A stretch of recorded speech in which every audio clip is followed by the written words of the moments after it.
सदर कारवाई ही जळगाव, धुळे आणि नाशिक ग्रामीण या 3 जिल्ह्यांची संयुक्त कारवाई झालेली आहे. जळगाव, धुळे आणि नाशिक ह्या जिल्ह्यामध्ये जे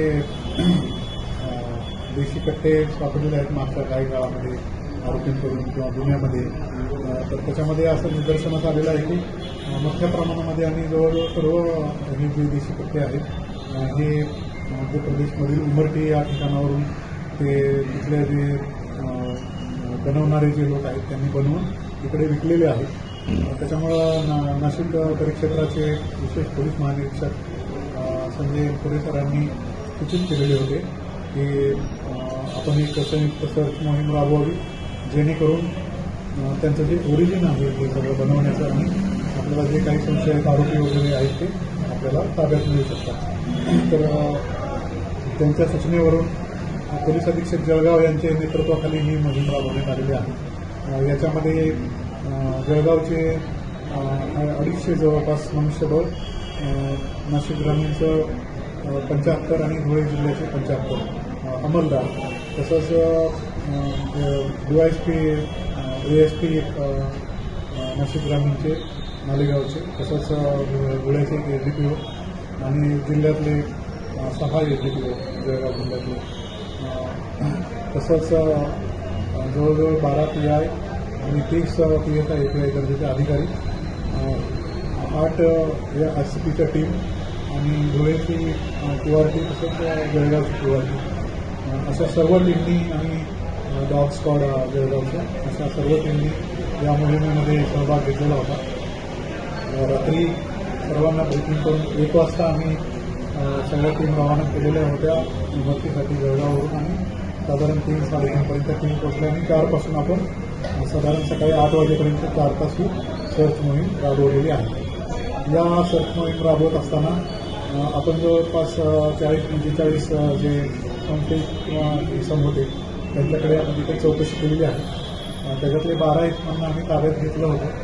त्यांचे डोजियर आणि त्यांचे सर्व इन्फॉर्मेशन फॉर्म वगैरे भरून घेतलेले आहेत जेणेकरून त्यांचा कुठल्या गुन्ह्यामध्ये सहभाग आहे का याची पडताळणी करता येईल. त्याचप्रमाणे ही कारवाई करत असताना आम्ही कॉर्डनिंग केलेलं होतं संपूर्ण गावाला. तर आपल्या चोपडा ग्रामीण पंचायतीच्या हद्दीमध्ये सदर जे कॉर्डनिंग केलेले होते आपण आपले RCPचे, त्यांना 2 इसम पळताना मिळून आलेले आहे. त्याच्याकडे दोघांकडे पण एक देशी कट्टा मिळालेला आहे, एक राऊंड मिळालेला आहे. त्यांना परत नेऊन आपण तिकडे परत घराचे सर्च पण त्यांच्या घेतला आहे. जवळपास 32 सर्च आपण घेतलेले आहेत घरांची, आरोपी आणि साहित्य त्यांची काही मिळते का याच्यासाठी. तर त्याच्यामध्ये 27 संशयित आणि रेकॉर्डवरचे जे गुन्हेगार आहेत तिथले त्यांचे घरांचे सुद्धा आपण जिओ टॅगिंग केलेलं आहे जेणेकरून गुगल मॅपवरून त्यांच्या घरांचे अंदाज येऊ शकते आणि आपल्या टीमला पुन्हा त्यांना तपासता येऊ शकतं. त्याच्यासाठी याच्यासोबतच जे साहित्य आहे ते बनवण्याचं मोठ्या प्रमाणामध्ये आम्हाला मिळून आलेलं आहे. त्याच्यामध्ये जे साचे आहेत पिस्टल बनवण्याचे, तसंच इतर जे साहित्य आहे लोखंडी साहित्य आणि ते घासण्यासाठी जे त्याचे जे उपकरणं लागतात ते सर्व आपल्याला ते पण मिळून आलेले आहे. अशा प्रकारे ही कारवाई झालेली आहे. आता एकूण किती आरोपी ताब्यात घेतले? आरोपी आपण 45 आरोपी चेक केले होते, 12 आरोपी आपण ताब्यात घेतले होते. त्यांचे इन्फॉर्मेशन फॉर्म भरून त्यांना म्हणजे त्यांचं डोजियर वगैरे तयार करून त्यांना आपण सोडलेलं आहे आणि 2 आरोपीकडे आपल्याला आपल्या हद्दीमध्ये वेपन मिळाल्यामुळे ते दोघांना आपण ताब्यात घेतलं. त्यांच्यावर दोघांवर पण गुन्हा दाखल करण्याची प्रक्रिया सुरू आहे. त्यांच्याकडे प्रत्येकी एक गावठी कट्टा सापडला, दोघांकडे एक गावठी कट्टा सापडले, एक गाव सापडले. सर, जिल्ह्यातलं सर्वात मोठा सर्च ऑपरेशन म्हणता येईल काय? जिल्ह्यातील सर्वात मोठा सर्च ऑपरेशन आहे का? हां, जिल्ह्यातील आतापर्यंत तर हे सर्वात मोठं सर्च ऑपरेशन म्हणता येईल. हे पोलीस अधीक्षक जळगाव यांच्या मार्गदर्शनाखाली, नेतृत्वाखाली आणि विशेष पोलीस महानिरीक्षक नाशिक परिक्षेत्र यांच्या मार्गदर्शनाखाली राबवलेलं आतापर्यंतचं सर्वात मोठं सर्च ऑपरेशन म्हणता येईल. सर, पूर्वी जे इथे जे पोलीस निरीक्षक होते त्या टायमाला ज्या भागातून हे कट्टे येतात त्या भागात आपण नाकांची उभारणी केलेली होती, परंतु अधिकारी चेंज झाले आणि नाकाही बंद झाले. तर असे काय आपलं नियोजन आहे का?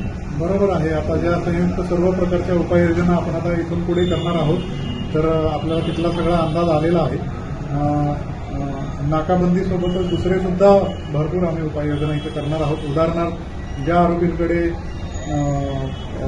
हे वेपन सापडतात त्या आरोपींकडून आता सखोल माहिती आमच्याकडे गुन्हेगारांचे रेकॉर्ड आता तयार झालेलं असल्यामुळं कुठल्या गुन्हेगाराकडून एकत्र त्यांनी हे वेपन घेतलेलं याची सुद्धा सखोल माहिती मिळू शकते. आणि जे रस्ते आहेत तिकडून येणारे त्याच्यावर सुद्धा आता वारंवार सरप्राईज नाकाबंदी लावून अचानक चेक केलं जाणार आहे, जेणेकरून त्यांना कुठलाही अंदाज येणार नाही की पोलीस कुठल्या वेळेला कारवाई करतील.